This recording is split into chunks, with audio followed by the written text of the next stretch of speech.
Hello, everybody. I hope everything is fine. Here I am again with another clip about Iran and people, and of course the regime, the current regime of Iran. For those of you who live in democracies, you know that people are quite free. Almost everyone is free to criticize the government and those in power. Um, Not so in my country. We hope for a change. Um, we try our best. Iranians have applied different mechanisms in order to fight back these cavemen, um, withstand before them, and make them weaker. So, Iran, being a land of poetry, literature, uh, you may know some Iranian literary giants like Hafez and Khayyam and Saadi, Ferdowsi, um, the great epic writer who somehow saved the Iranian language, Persian.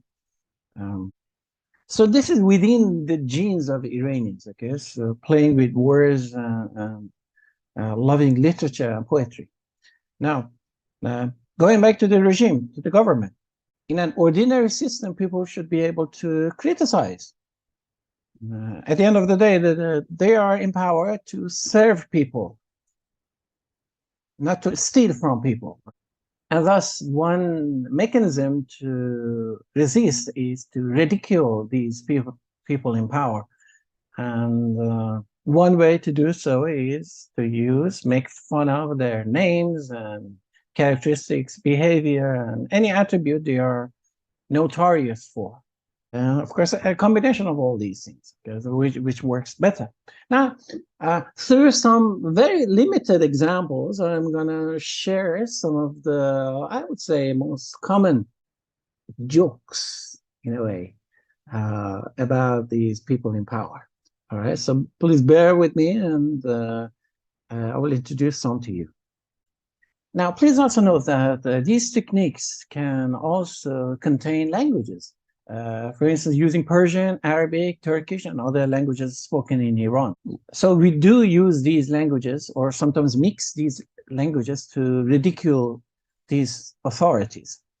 Now, the first guy I'm going to introduce is this one. Well, this is Ahmad Jannati.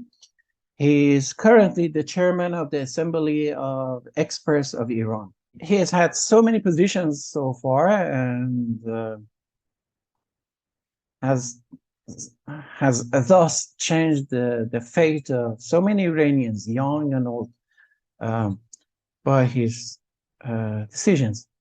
Now, why people ridicule him is because of his age. He's very old.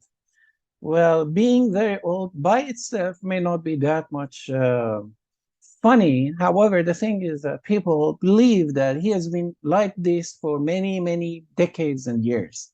So parents and grandparents and old people have seen him old like this for many years. So you can see him right now here sitting near the leader, and so has been given different names, like Nazarul Khalqa, means the person who monitored or who witnessed the creation, or Namirul Mu'minin, means the person who does not die, and similar things. The one that I like the most is this one. His name is Ahmad Jannati. Okay, so some Iranians call him Jannatosaurus. So now, why Jannatosaurus or Jannatosaurus? Because legend has it that when he was a young boy, he had a pet dinosaur. So people call him Jannatosaurus. We have dinosaurs like Alamosaurus or Allosaurus or Brachiosaurus or Spinosaurus. So we have Jannatosaurus or Jannatosaurus as in Persian. Now, the next person is this guy. This is Hashemi Rafsanjani. He was the commander-in-chief during war in the 80s, and speaker of the parliament, and the president.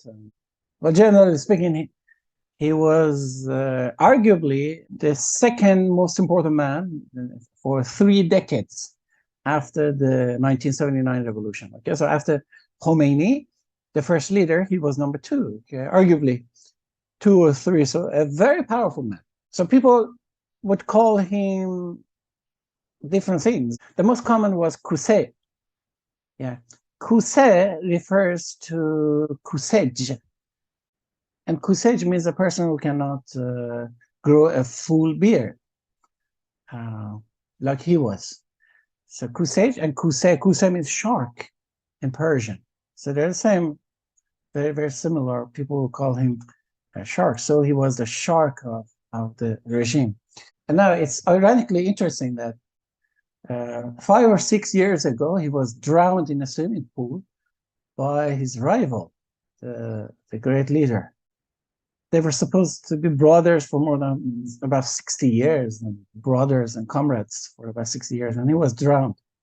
So we might want to say that the great shark was drowned and annihilated by an even more vicious predator. Now, after introducing the shark of the regime to you, let me introduce you the crocodile of the regime. This is Ayatollah Misbah Yazdi.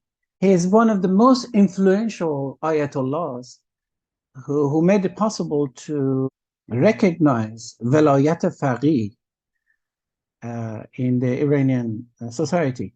Now, Velayat Faqih is, well, I would say, the most medieval type of dictatorship.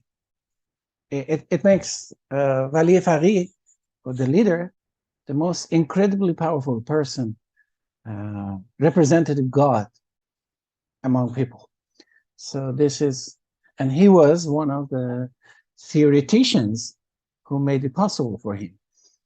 Why do people call him Temsah? Is because Mesbah rhymes with Temsah, and of course his characteristics, because he and his followers were quite ready to bite people who had different opinions about Velayat Faqih and other subjects in the society. Now, let me give you a few more quick examples. For example, this is Alam al-Huda. Alam al-Huda is an Arabic name. It means the flag of direction or guidance. People call him Alam al-Zalal. It's the opposite, means the flag of misdirection. This is Raisi, Ibrahim Raisi, the present president of Iran. He has really just primary education. So he did not even go to high school. But right now, here and there, some universities give him honorary PhD. So far, it counts 3. So people call him Ayatollah Sedoktore, means the triple PhD guy. He's also known as Ayatollah Edam, means Ayatollah of execution, and Qatl Am means massacre, and so many other names. Now, this is another guy. He's very famous, and whenever he speaks, he suddenly sheds tears. He bursts into cry. So people call him, his name is Sadiqi, but people call him Abul Buka, means the father of weeping. Well, that is part of the propaganda. Okay? We are from God, so we don't know anything about worldly things, and we always cry. That nonsense. I have talked about this kind of behavior before. Abul Buka, father of weeping. And this is the Sugar King, not Sugar Daddy, not Sugar Glider, Sugar King, or King of Sugar, because he has monopolized the sugar industry in Iran. Now you see, godly figures, but they have all their fingers on everything, every business. It's wherever there is some money, some benefit, they are there. Anyhow, and he is a super Ayatollah. It means even one rank other than common Ayatollah. Now, this guy is not from Iran. He's from Lebanon. His name is Sayyid Hassan Nasrallah. but people call him Sayyid Hassan Khairullah. Khairs in English means bear, and you can easily see why. And finally, this is Ahmad Khatami. He's very notorious of his radical comments about how much freedom should be given to women in the society. He really wants to ban all women from all positions, all activities in the society. And he usually shouts a lot. Just look at his eyes.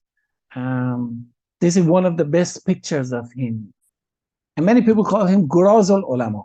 Guraz means wild boar. So he is the wild boar of ulama. Ulama means the scholars. So he's the wild boar of the scholars. Now, I suppose it's enough about today's authority beasts and their more beautiful counterparts in the nature. Let us all wish for a day when, like many other places in the world, Iran is also governed by real people, not so-called representatives of God.